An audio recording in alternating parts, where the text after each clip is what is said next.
just talking about how like we can go on and on and on and on. Like we just really connect. And so I was just telling her about like my journey a little bit and how Sharon Gless came up. Let's just put it that way. And she was just telling me I got so excited because you interviewed Sharon, and I have a Sharon story. I know. So can you share it? So a million years ago, when I was acting, I interviewed, I auditioned for a role of a woman that had been sexually assaulted, and in my audition, I could bring up the emotion. I was crying, and then the second callback, I cried as well, and they wanted a crying actress, and so I was like, nailed it.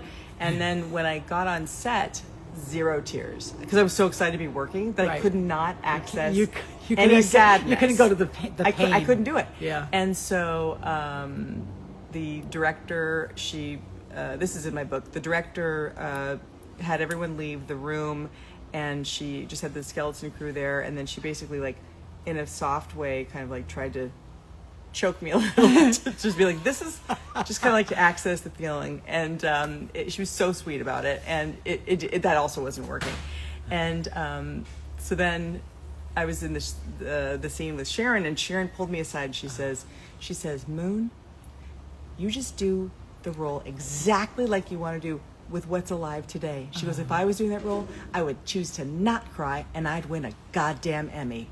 And I was like, wow. Because she was basically saying, this is how I took it, you're the artist. You get to decide how you want to express yourself in that way. She was also trying to trick me into some tears, maybe. Right. But it was just such a wonderful experience. Isn't it beautiful that when you have an actor, like somebody established, that pulls you up, you know, and is sensitive to your needs and maybe how scared you are, and it means so much. And we were talking about Sharon because when Sharon was on my show, it was a really big deal for me because she was my idol, and she was also somebody, as I learned about her, she was so renegade. Like, she made her own money. She stepped away from tribe in a way that is pretty phenomenal considering the time that she grew up in. And so just sitting opposite her was just a thrill. And she was, as an actress, she was so generous. I mean, it's pretty rare that you have somebody who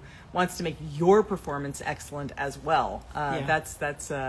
It's something really, really special. So